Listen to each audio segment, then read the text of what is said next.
Hello once again, YouTube friends. Thank you so much for joining us for part 2 of all of my paintings that I haven't currently sold or given away. So let's get straight into it. Obviously you guys have seen these paintings, so I'm not really going to include these because you can kind of see them. And then there's this one down here, which sometimes you guys can see. But I'll just take this off real quick so you guys can see the entirety of that one. I'm not really going to put it in front of the screen or anything like that. So obviously there's those ones. See if I can get this back up here without getting messed up. So when I recorded the last video showing all my paintings, talking about art, I didn't expect the video to do as well as it did. So I'm super excited. I'm super glad that you guys are interested in that you're interested in art and you appreciate the art that I do and the stories behind the art. So let's get straight into it. These two paintings that I'm going to start with are not recent paintings by any means whatsoever, but they're really funny. I actually dug these out about a month or two ago after my mother passed away. We were looking through a bunch of old keepsake storage stuff that she had saved. Here's an old portrait of my dad that I did with pencil or something. And I thought it was totally hilarious because it actually captures him really, really well. You got the mustache and, it was like one of those little assignments where they made us, like make like a magazine cover or something. So there's that. This is probably one of the first oil paintings I ever did. Please don't laugh. Don't ask me what the hell it's supposed to be. It looks like it was supposed to be like an African American guy or something. It was probably more than likely, like based off of some type of Van Gogh painting that I saw. But as you can see, even back in the day, I loved just really slathering on that paint, and stuff. Apparently my mother thought it was halfway decent because she held on to it. Don't ask me why. It's pretty cool. That's probably that'll go down in history as the oldest painting by Andrew Marlowe. So let's get into this. Let's get into the modern paintings here. This is a portrait of a girl that I went to school with. I wasn't really like best friends with her or anything, but I ended up doing her portrait. I don't know how it happened exactly, but here it is. And I think it turned out super awesome. I just think it looks really, really good. I haven't given it to her yet, but I sort of forgot about it. That's why it's all folded up. But I actually really like this one. That's why I've kept it, obviously. So let's get straight into some of these other paintings here. Here's a portrait of my friend Vanessa from YouNow. I really, really like how this turned out.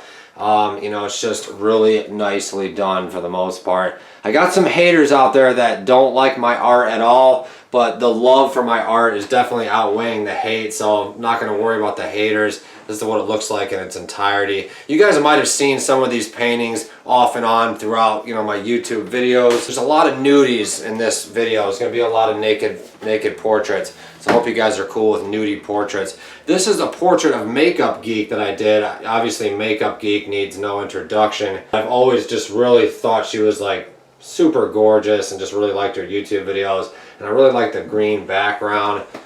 Give you guys a little zoomed in version there. She had this like gray smoky eye type of makeup thing going. So that's how this one turned out, and I really like this. This is like my early style, where you can like barely see the brush strokes and like you can see some of the brush strokes obviously, but I was like super ambitious and wanted it to look super good, but there's a lot of things I didn't really know about painting back then that I obviously know now, or hopefully know. Let's move into the next one here. This was based off of a model that I saw on Instagram, some plus size model. I wasn't crazy about how the face turned out, but I really like the pose, and I really like how I did the skin and the femininity of her body or what have you. And I was suffering a bad artist block at the time, so for some reason I wanted to do like a Renoir type of background or something, like an impressionistic background. So I decided to have a branch, just kind of coming out of here, and then just like flowers and stuff. Flowers and leaves and stuff, and it came out really cool. I really like how this one came out. You can see the transparent, not the transparency, but the how this little curtain or whatever it is she's having is like super white against the the darker skin of her color. More flesh tone of her skin there. So I really like how that one came out. Let's move on to the next one here. Moving through these pretty fast, just to speed up the video speed here. I really, really like this one. This was based off of a model named Nat Fox, I believe her name is. If you guys want to know who she is, just go check her out. It's not worth you know, me describing who she is on here. If you guys hear people shouting, Bob and his assistant and my dad are downstairs working on some housework, so hopefully that won't be too interfering. But I really like how this came out. Just a really nice, believable pose. The skin tone is super believable. That booty dough, she's got that thong on. You know, I really like the tone of her arms there. You know, her face is pretty decent. I kind of messed up on the face a little bit, but it's not too bad. It really looks like her. If you guys have ever seen her, this one came out really nice. And this one's just really nice. I really like this painting. I really love the purple there, the pink down there, the yellow there. So let's move on. So the next series of paintings get progressively larger and progressively more nude, I guess you could say. So let's move straight into it. You guys have seen this painting, I believe. If I can get these two separated. You guys have seen this in some of my recent videos. I just never finished this one. I was too lazy to finish it, and for some reason I just had some really weird deja vu, like that I had a dream about it, that I was doing this or something, or that maybe I relived this whole scenario in a past life. But again, I really like the skin tone of this one. I really love the curves. Just some curvaceous woman sitting on the sitting on a chair there. I don't remember this model's name. You guys are probably wondering where I get all this inspiration for these models, but there is such thing as the internet, and I'm just going to leave it at that. But I really like how the face turned out. I really like the hair. I really like her green piercing eyes against the green background. And I'll probably go back and maybe do like a more professional, large-scale version of this. So I guess, what do you guys want to call it? We'll just call it Curvaceous Woman Reclining. Look at that face, though. Gotta love the expression on her face. I hope the light's not getting too dim. Here's another unfinished painting. I'm very ambitious when I start paintings, but then sometimes I don't end up finishing them. But this one's actually quite lovely. You guys might have seen this on Instagram or maybe some of my old YouTube videos the past few months. It's supposed to be like a beach scene, you know, like the sand here, and this is done on a board. Obviously, that's why it's hard.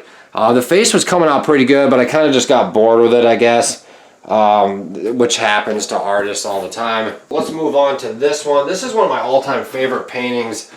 This was like a mix of my old, really meticulous layering style, but I also had my really creative, you know, impasto, thick painted, exciting, colorful technique that I use for the hair. My cat's trying to break in the door here. Yo, cut it out. See if he stops. This is a portrait of my old friend from UNOW named Leanne. It came out really nice, just super believable. Really gorgeous forehead action there. She never actually received this. This was actually before I started like doing commissions and stuff. But if she does want it, I'll definitely send it to her, and you know, maybe she'll buy it or something. Who knows? But I really like this one. As you guys can see, I hope nothing ever happens to it. This is one of my all-time favorites, even though it didn't come out as good as I wanted it to. And before you guys ask, no, it's not Andrea. Somebody actually asked me that. This is supposed to be Caroline Pierce. If you guys want to know who Caroline Pierce is, just look her up on Google. You know, I really don't feel like explaining who she is at the moment, but just go check her out. And I really like how this came out. Just, you know, pretty believable face, but it's got some nice brush work.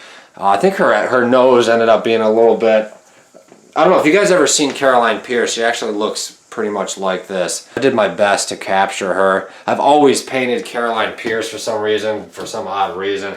So moving on to another old portrait of Caroline Pierce. Again, you guys will probably really want to know who Caroline Pierce is. But just for the sake of mystery, I'm not going to tell you guys. If you guys want to find out, you can definitely find out. So this is another portrait of Caroline Pierce. This is like, I don't know why, but this particular painting sort of reminded me of like Picasso or something like that. I got the, you know, really wonderful curvaceous stuff going on here with this really thick painted black hair. And for some reason, every time I paint this woman, I paint her with different eyes because I can't ever figure out exactly what color eyes she has. You could definitely see like the Picasso-esque nose there with the little... My brother always thought this painting looked kind of creepy, so maybe you guys think it looks creepy too. I don't know, but it's really nice. It's a nice little... There's actually some paint, like coffee stains or something on there. Can you guys see that? Coffee stains. I don't know. Don't ask me how that happened. Okay, so moving on to another painting of another model named Vanessa Blake. If you guys want to know who Vanessa Blake is, just Google her. She needs no introduction. This was like my crowning achievement at the time. It's not the greatest painting, obviously, looking back on it now, but I still really like it. People didn't understand the pose here. I wonder if I still have the photograph so I can show you guys. But basically, this is her in the water, and her leg is like, she's got her leg bent up on a rock in front of her hips and her booty there, so you can't really see the other side of her leg, obviously. So this is like her calf down here, basically, if anybody's wondering. Somebody asked me if she had a wooden leg. I was like, oh, no. But I really, really like the way that I did the waves there, and my ceiling is too short for me to show the entirety of this painting. But really, I really like the way I did her lingerie there. I always have to look into I'm always trying to like find my finger on the screen there, and it doesn't work like that because it's reversed. I really like this red here though, and like her hair and her face came out really nice. I can't seem to get this in the shot here. Her hair and her face came out really nice there, as you can see. It pretty much looks just like Vanessa Blake. It's just kind of like in my style, and of course there's a sun. No, it's actually a moon. I'm sorry. A big bright moon there against the black background. Helped a little bit. Yeah, so again, this is a portrait of Vanessa Blake, and I really like how this one came out. There's a couple of rocks down there. So let's move on to the next one. This is probably going to be the last one, I think, actually. So this video's a lot shorter than the last one. And this is another painting of Caroline Pierce. And it's like, this is the biggest painting that I've ever done, and it's so big that I can barely probably get it in the shot here. Super huge painting. Just a portrait of Caroline Pierce sitting down. These are all taken from photographs from, different photos. I kind of messed up her leg there. But it sort of got like a Bacon, Francis Bacon, Titian, like, I don't know, all kinds of influences in here. Maybe a little bit of Matisse, a little bit of Lucian Freud, a little bit of Picasso. I'm trying to get her face in the shot here. Here we go. So that's her face. Again, trying to flatten out sorry about this horrendous camera work, guys. It's hard doing this. Maybe next time I'll like record my voice and like take pictures of these and talk about them instead. Again, that's a moon with clouds and stars. Her face ended up being a little bit too like chiseled out looking a little bit on the top there. It looks like she's wearing like a mask on her forehead or some bullshit. But she's got the purple hair as always, little streaks of purple. So this is one of my other crowning achievements, although I could probably do it 10 times better now. A lot of detail in there, with the stockings, and not a whole lot of detail, but I liked how I did the little, the little things right there. The little things, the little designs in her bra there. The hands, I thought I did a really nice job on the hands for the most part. Pretty believable pose. Pretty relaxed pose. There's the other hand there. And this is kind of still like a work in progress. I never really finished it. Some of these like larger paintings don't ever really finish. So as I'm looking around the room, that's pretty much all the paintings that I have in the house right now. That I can think of. Might be some more downstairs or something, but thank you so much for watching this, guys, and starting tomorrow or the next day, whenever it is I record a video, we'll get back into the main topical videos that I normally do. But every once in a while, because you guys seem to be enjoying it, we will be doing more art videos. So thank you so much for giving me this platform to share my paintings and my drawings with you guys. I have not shown a lot of my drawings on here, so maybe in the next art video I'll pull up all my old sketchbooks and we can look at some of my old drawings, ranging from the really bad ones to the really good ones. And until next time, thank you so much. Stay artistic, guys. Stay positive, and we'll see you guys next time. I love you guys so much.